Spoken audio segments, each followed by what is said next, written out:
Hello, my name is Tasha Marie Myers, and I'm here with my colleagues Phillip Mintz and Edward Olive as we present our presentation for LEST 831 Higher Education Policy and Governance. Our presentation is entitled The Price of Underfunding Higher Education Recommendations for Funding Priorities in State and Federal Government. Within today's presentation, we will discuss the relevancy of this topic, our research questions and problem statement, which were both used to inform our literature review. From that research, we compiled several recommendations, strategized to work to solve the various issues that were identified.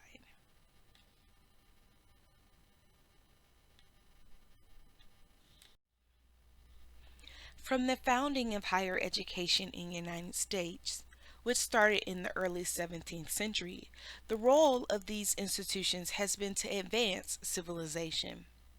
Colleges and universities were typically liberal arts institutions founded by individuals and churches. In the 19th century, there was a trend in the development of land grant colleges and practical arts institutions, which were established by the government to advance local industrial efforts as well as political goals.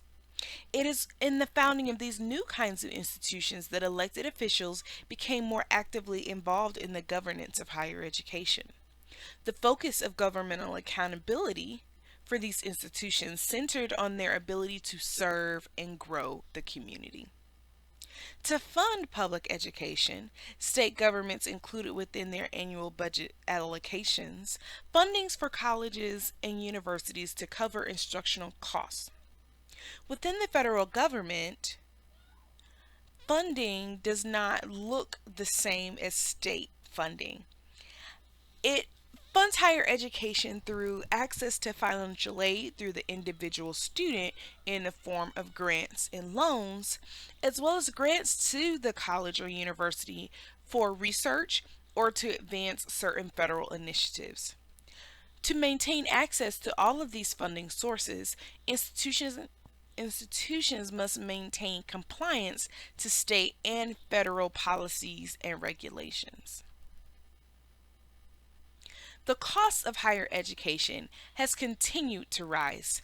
Some would attribute this increase to inflation, but in reality, it's due to the decreasing funding from federal and state government. Specifically, at the state level, funding allocations, from colleges and universities have been used to cover shortfalls in the K through 12 education system because they have additional revenue streams that come from student tuition. Thus, institutions must build strong relationships with their legislature while seeking additional financial support from external sources. In the process of developing the intellect of the person and their critical thinking skills, higher education has elevated the society as a whole. However, with the increase of neoliberalism or the valuing of economic principles, this has caused a shift in the way that higher education is viewed. The neoliberal ideology does not value social justice, despite it being a core element of the human resources and political frame of every organization. Some politicians have begun to see higher education as a breeding ground for political correctness, as students, faculty, and staff have increased pressure on administrators to be more inclusive of diverse populations. There have been several instances where state funding has been revoked for a particular area or program due to disapproval of the legislature over these initiatives' goal of being more inclusive. As a result of valuing business and industry over the transformational process of education, governmental funding has steadily decreased over the years. As opposed to leading with this aspect and this fact, higher education administrators have been blamed for the ballooning cost of the college degree. Instead of recognizing the benefits that have been increased based off of more access to higher education, through society and for the individuals, it's being used as a justification to devalue the work that's being done on college and university campuses.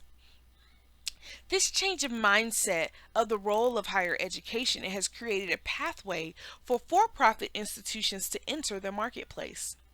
Their approach is about credentialing without the quote unquote bells and whistles of the college experience, which was supported by the demand in industry.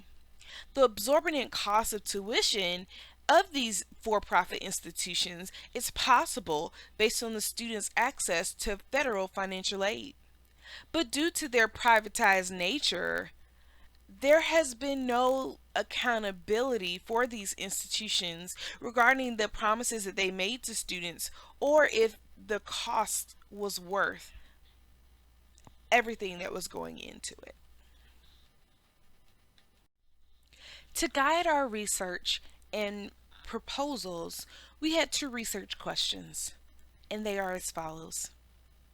What are the challenges presented by government and legislation of higher education institutions? And how do federal, state, and or local policies influence higher education institutions' leaders' ability to lead and govern their institutions?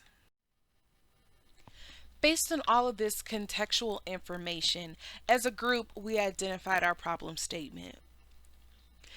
Degradation of the value of higher education is reflected in the funding stream, which causes higher education to rely on external sources to sustain educational opportunities while for profit institutions take advantage of federal funding.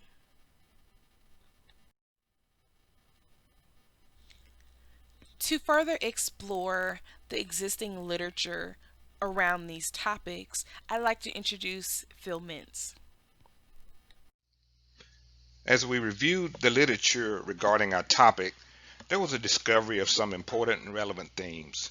I'll take a few minutes and highlight some of the study results that inform my discussions and recommendations. The three themes identified in the research were higher education for the public good, politics of higher education funding, and policy focused on community and student. As we discuss our topic related to the underfunding of higher education, we note the many studies that address the relevance and approach to modern higher ed. Many have questioned whether the federal and state funding that goes to higher ed is truly for the public good, in terms of whether the institutions meet the needs of the communities they serve. Other studies are calling for higher education to reframe the conversation to focus on society as the customer rather than individual students. In other studies, additional concern is the proliferation of for-profit higher education and the public policy that may allow funding to flow into institutions that exploit for financial gain. There are so many studies that try to make sense of the politics around higher education funding. Some highlight the challenges for the institutions as influence of individuals within offices or legislatures drive policy differences leading to revenue uncertainty. Politics related to funding can also run deeper and more targeted, with studies that have found where legislators can influence support through strong relationships with public colleges and universities where they actually graduated from. Politics in higher education funding can also be disguised within the many forms of so-called performance-based funding, which studies show can serve to dilute academic standards as needed so that they can meet the requirements to get the funding.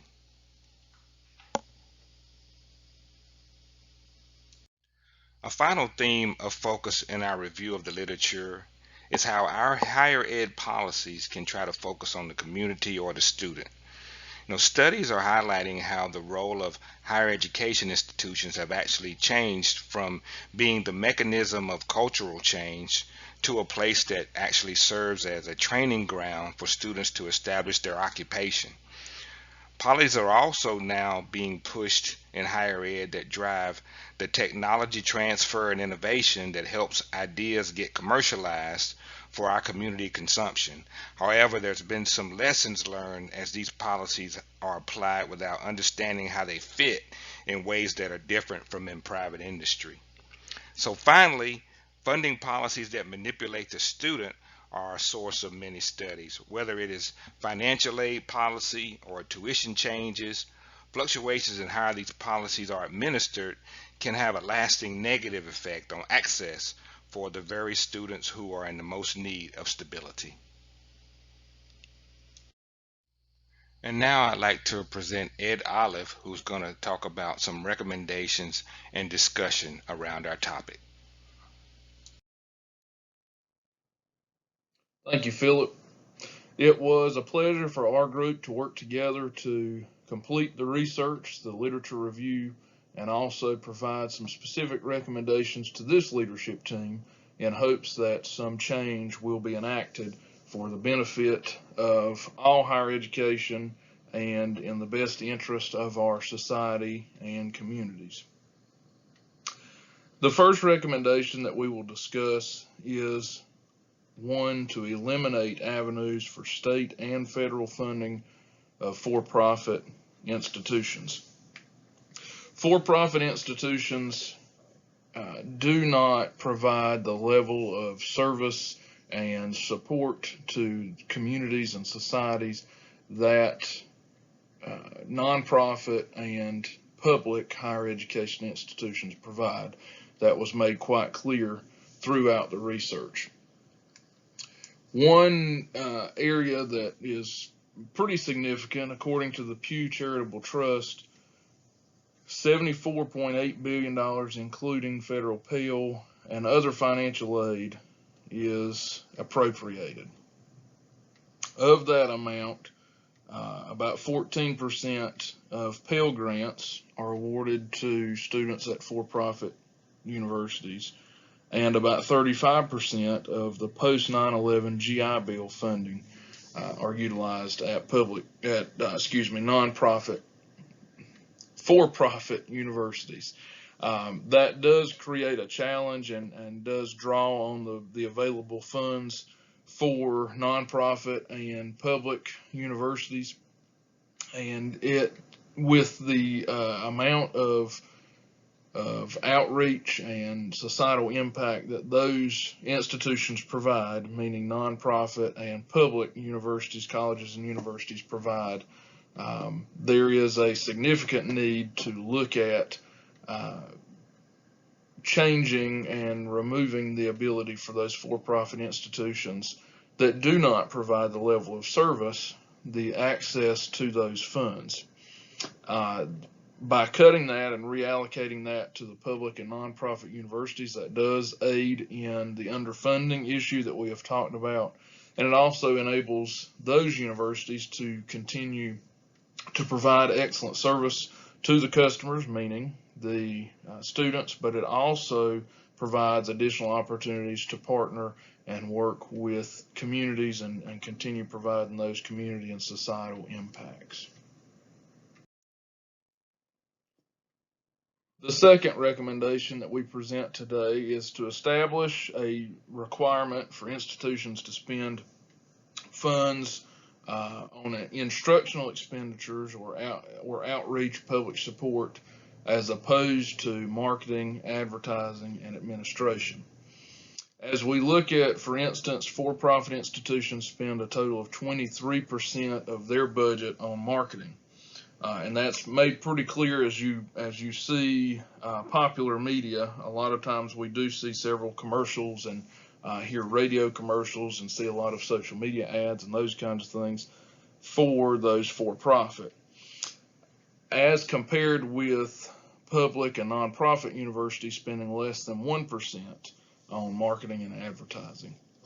So I think there is a significant need to look at those areas in which the funds are being spent, what they're being spent on, and then evaluate the funds that they're receiving from public entities, being state, federal, and even local governments.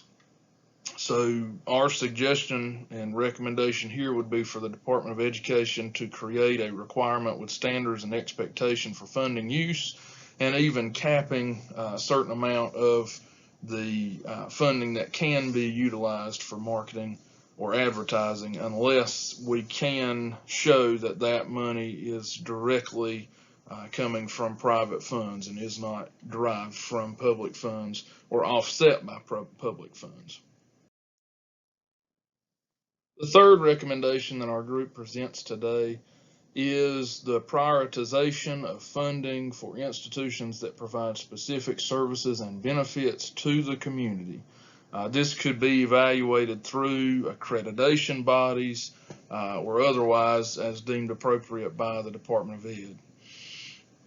As we look at the public benefit, that is determined by outcomes, not by funding source. So just because a private university is a private university does not mean that they do not provide public goods. We do understand that a lot of times public universities do come with an inherent opportunity to provide those public benefits, but at the same time, there are certainly opportunities and examples of private universities, nonprofit universities that provide public benefit through healthcare, through outreach, through extension, through community impacts. So providing priority for funding, for federal and state funding for these projects that provide for the public good is a key area, again, that we can continue to grow and continue to underline and benefit the society and continue to see those projects happen.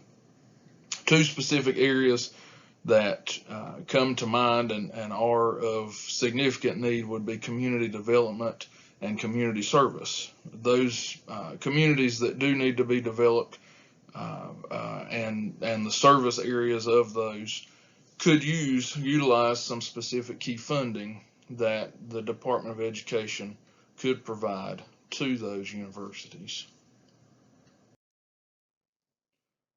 As we look at the fourth recommendation from our team, the suggestion to emphasize employability as well as good citizenship in addition to knowledge and scholastic achievement should be outcomes of higher education. We had several hearty conversations amongst ourselves about what is the goal of higher education. Is it employability? Is it to find a career at the end of the day? Or is it to provide good citizens and to add to the good in humanity? And our decision was that it is both. It should meet both of those goals and work toward both of those goals. So in addition to personal development through coursework, through collaboration, it should also include career preparedness, which of course is where it seems higher education is going today and where a lot of emphasis is being placed is what is the career that you are preparing for at the end of the day. But other areas that we certainly need to continue watching are the rising cost of tuition and ensuring that we are providing value in higher education and making higher education a worthwhile investment and placing that emphasis as a society on higher education and the benefits thereof. There is also a need to highlight the experience that we provide through higher education and the service that is provided to community organizations and partners, and how that does come back and relate to developing the entire student and the entire citizen as they graduate and move into the world. Another area that we talked about within our core group was the idea of corporatization. Specifically, as we looked at for-profit institutions, we talked about the marketing and advertising, but we also looked at in for-profit and in public and nonprofit, the efficiencies, cost savings, and other areas in which higher education seems to be becoming more of a corporate environment. Even as we look at the executive officers, looking at presidents and chancellors, there is a trend of those offices being held by non-academic executives, folks that are moving from a boardroom or moving from military or other forms of education and moving into the higher education academic world. So as we look at the ability to utilize efficiencies and approaches from corporate strategies, certainly need to look at the implications that COVID-19 and the worldwide pandemic has had on higher education. They're looking at the enrollment trends as well as looking at some of the virtual interactions and those kinds of things that have happened. Again, as we look at corporatization, looking at those opportunities for efficiencies, find cost-saving measures, and other ways that we can become more competitive and ensure that we are being good stewards of the public funds that are provided to those universities. Another part of our recommendation here would be for the Department of Education to look at enacting a task force that could find and provide information to educational leaders on how to implement some of those cost-saving measures, with the caveat that we do not sacrifice the unique features that we have in higher education. We don't want higher education to become a business, but we also do understand that there are some specific opportunities for us to borrow and utilize some of those ideas from the corporate world that might help cost-saving measures and continue to help us be good stewards of the funds that are entrusted. Our sixth and final recommendation to this leadership team is to find ways to share the value and need for higher education support, ways to increase funding, and overall supportive legislation. We do understand that politics and political realms do play a part in higher education as well as everything else that we work with in society. But understanding and finding ways that we can express the benefits and the need for higher education to those in political power is a great need. Also looking at the experience and the impact that past experiences, just as Phillip mentioned about the alma mater, looking at the institutions that legislators graduated from, or the types of institutions that they have experience with, and the inherent support that they do provide when voting on particular support and other measures there. It's interesting to note the same party syndrome here, as we refer to it, that it seems like plenty gets done, whether it's at the state level or at the federal level, when the executive branch and the legislative branch is led by the same political party. So if they're both led by Republicans or both led by Democrats, they seem to push for the same agenda. So understanding that, but also looking overall to continue to seek support for higher education and understanding the benefits there through funding and through legislation is another key area that our group would suggest to continue seeking and find better ways to partner there.